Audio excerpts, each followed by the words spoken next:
नमस्कार बंधुरा कल्याण बनर्जी तिनी जे बक्तव्य दिलेन এই বক্তব্যটা কোথাও না কোথাও আমার ব্যক্তিগত মনে হলো যে আমাদের সাধারণ জনগণকে এই বক্তব্য শোনা দরকার। কারণ এই বক্তব্য একেবারে 100% সাংবিধানিক বক্তব্য এবং আমরা যে ভারতবর্ষে সব রকম ধর্মের মানুষ বসবাস করছি এই বক্তব্যে আমরা সবাই হয়তো অনুপ্রাণিত হব এবং বিশ্বাসী। আপনারা শুনুন কি বলছেন তিনি। কিসের আপনাদের এই অধিকার, কেন এই চিন্তা ভাবনা? বাবরি মসজিদ ধ্বংস করার পর রাম মন্দির তৈরি করেছেন বলেই আজকে সারা ভারতবর্ষ জুড়ে মুসলিম সম্প্রদায়ের মধ্যে আপনারা লড়াই লাগাতে চাইছেন।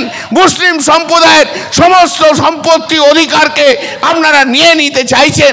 আপনারা ঘুরপথে বলতে চাইছেন যেটা মসজিদ নয়, এখানে মন্দির ছিল, এটা দরগা নয়, এখানে মন্দির ছিল। এই লড়াই আমরা লড়তে দেব না, আমরা এই লড়াই লড়তে দেব না। ভারতবর্ষের বুকে হিন্দু মুসলিমের লড়াই নরেন্দ্র মোদী আপনি যতই চেষ্টা করুন লাগাতে আমরা দেব না, আগাতে আমরা দেব না। দরকার হলে আরো রক্ত বইবে আমাদের শরীর থেকে, কিন্তু হিন্দু মুসলমানের ঐক্য এই ভারতবর্ষের বুকে থাকবে, সেই ঐক্যকে নষ্ট করতে দেব না। আমি আমার ছোটবেলায়, আমার মনে আছে আমার ছোটবেলা থেকে যখন একটু বড় হয়েছি, আমি তো বিভিন্ন জায়গায় ট্রান্সফারেবল ছিল আমার বাবার চাকরি, সে হরিপাল বলুন পান্ডুয়া বলুন, আমি গেছি পড়াশুনো করেছি। তো দরগা দেখা যায়, দরগা ছোট দরগা। আজ থেকে 30 বছর আগেও অনেক মসজিদ ছিল না, কিন্তু দরগা ছিল। সেই দরগাতে সন্ধ্যেবেলায় যখন মা ঠাকুর ঘরে প্রদীপ জ্বালাতো, আর আমার ঠাকুমা বলতো যা একটা মোমবাতি দরগায় যে পীর বাবার জন্য দিয়ে আয়, ওনার কাছেও প্রার্থনা চাইতে হয়, সেই দরগার সম্পত্তি।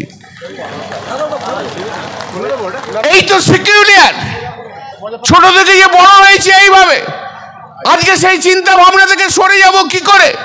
মা জ্বালাচ্ছে প্রদীপ ঠাকুর ঘরে, আর ঠাকুমার নির্দেশে 5-6 বছরের বয়সের ছেলে আমি দরগাতে যে প্রদীপ জ্বালিয়ে আসতাম, মোমবাতি জ্বালিয়ে আসতাম।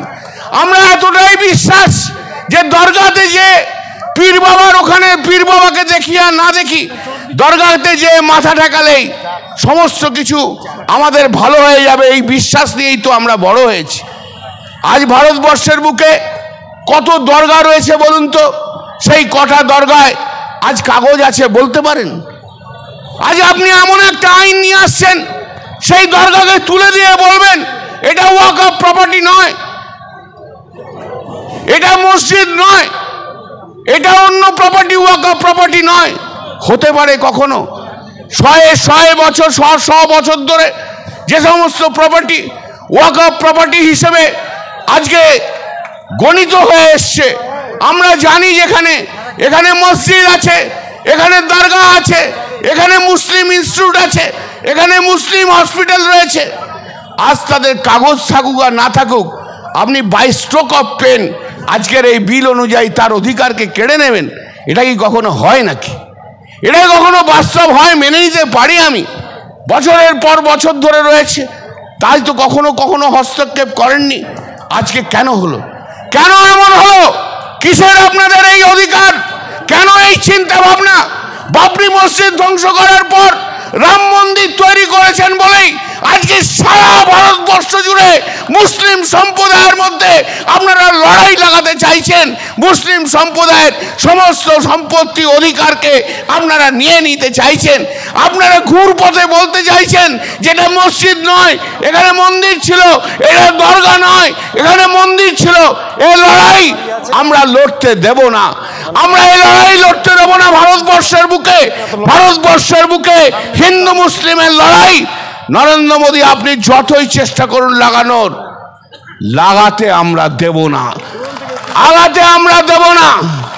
দরকার হলে আরো রক্ত বইবে আমাদের শরীর থেকে, কিন্তু হিন্দু মুসলমানের ঐক্য এই ভারতবর্ষের বুকে থাকবে, সেই ঐক্যকে নষ্ট করতে দেব না।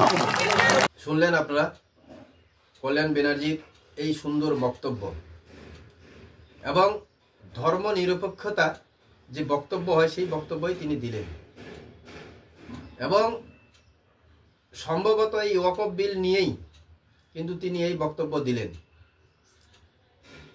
আমরা সাধারণত যেটা দেখে আসছি যে ছোটবেলা থেকেই যে আমাদের চারপাশে কোথাও মন্দির, কোথাও মসজিদ, কোথাও দরগা, ছোটবেলা থেকেই তিনি একদম ঠিকই বলেছেন যে ছোটবেলা থেকেই আমরা বাড়ি থেকে বেরানোর সময় সামনে মন্দির দেখি, মসজিদ দেখি, অথবা বিশেষ করে দরগা দেখি, আমরা সেখানে মনে মনে সেখানে কিছু বলে চলে যাই। মনে এটাই আশ্বাস এবং বিশ্বাস যে হয়তো আমাদের সারা দিন বা আমাদের যে জীবনে কষ্ট বা সামনে যে আমাদের সুবিধা অসুবিধাগুলি, সেগুলি হয়তো এই জায়গায় মাথা টেকলেই আমাদের ভালো হবে, এবং এই বিশ্বাসেই এতদিন থেকে চলে আসতেছে। এবং কোথাও না কোথাও আমাদের দেশের রাজনীতিতে এমন কিছু ব্যাপার বা ঘটনা উঠে আসতেছে যেটা মনে হয় এই ধর্মীয় বিশ্বাসগুলোকে আঘাত করছে।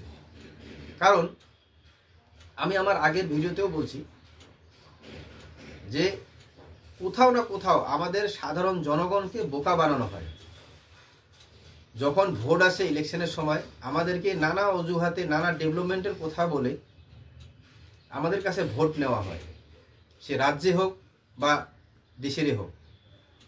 কিন্তু ভোট নেওয়ার পরে সেই উন্নয়নের কথা রাজনৈতিক নেতারা ভুলে যায়, এবং শুরু হয়ে যায় আস্তে আস্তে ধর্মের সুরসুরি। এই সুরসুরি দিয়েই আমাদেরকে মানসিক যে আমাদের দিকগুলি সেগুলি ডাইভার্ট করা হয়। যেমন কিছুদিন আগেরই ঘটা সাম্বালে যে একটা মসজিদ, কোনো এক হিন্দু সংগঠন আপিল করেছিল কোর্টে যে সেই মন্দিরের নিচে নাকি মসজিদের নিচে নাকি মন্দির আছে, এবং সেটাই খোঁড়ার জন্য অনুমতি চেয়েছিলেন, এবং সেটা অনুমতিও পেয়ে গিয়েছিলেন সম্ভবত। এবং সেটাকে কেন্দ্র করে 5 জন লোকের প্রাণ যায়, সাধারণ লোকের প্রাণ। তো এই ঘটনাগুলি কোথাও না কোথাও আমাদের বিবেককে জাগিয়ে তোলে। কেননা আমাদের দেশের আইন যেটা বলছে, সংবিধান যে বলছে যে 1991 সালে যে আইন হয়েছে, সে আইনে পরিষ্কার বলা আছে যে আমাদের দেশে যেখানে মন্দির, মসজিদ বা ধর্মীয় যেসব আছে সেগুলি বিশেষ করে 1947 সালের মধ্যে যেগুলো হয়ে গেছে, সেগুলি কি আর কোনোদিন কেউ ওগুলো নিয়ে কোনো কথা হবে না, কোনো ওদের মানে আইনি পদক্ষেপ নেওয়া হবে না, যাতে দেশের শান্তি, সম্প্রীতি, ধর্ম বজায় থাকে। কিন্তু আমরা বুঝতে পারি না এটা কি করে সম্ভব হলো যে কোর্ট থেকেও রায় দিয়ে দিল যে হ্যাঁ ওটা ইনকোয়ারি করা হোক, ইনকোয়ারি করে আসার পরেই হয়তো সিদ্ধান্ত নেওয়া হবে যে তার নিচে কিছু আছে নাকি। সেই ঘটনাকে কেন্দ্র করে সেখানে 5 জন লোকের প্রাণ চলে গেল। তো আমরা সাধারণ জনগণ আমরা এভাবেই মরছি ধর্মের রাজনীতিতে। তো কোথাও না কোথাও আমাদেরকে বোকা বানিয়ে আমাদের সাথে ধর্মের রাজনীতিটাই করা হচ্ছে, নাকি আমাদের উন্নয়ন। তো আজকে আমি এই কল্যাণ ব্যানার্জির যে বক্তব্য, সেই বক্তব্যে তিনি পরিষ্কার বললেন যে তিনি যখন ছোট ছিলেন সেই সময় ঠাকুরমা একটা ধূপকাঠি মোমবাতি যদি ঠাকুরের ওখানে জ্বলে ছিল, তিনি কিন্তু আরেকটা ওনার হাতে দিয়ে বলছিলেন যে সেই দরগায় গিয়ে দিয়ে আয়। আমরা ছোট থেকে সেই সমস্ত জিনিস দেখেই বড় হয়েছি, সেই সমস্ত বিশ্বাসে বিশ্বাসী। তো আমরা এত মন্দির, মসজিদ নিয়ে এত মাথা ঘামাবো কেন? বা যেখানে দেশের আইন করা আছে সেখানেই বা পরিবর্তন করে সেখানে আবার পারমিশন কেন দেওয়া হবে? এই জন্য এই বক্তব্যটি কোথাও না কোথাও আমার মনে হলো যে সাধারণ জনগণকে শোনা দরকার। কারণ সব ধর্মের মানুষ যেখানে একসাথে বসবাস করবে সেখানে কোথাও না কোথাও এই বক্তব্যটাই প্রাধান্য পাবে। তো আপনারা পুরো ভিডিওটি দেখলেন, আপনারা আপনাদের ব্যক্তিগত মত কমেন্টে অবশ্যই জানাবেন। জয় হিন্দ, জয় বাংলা।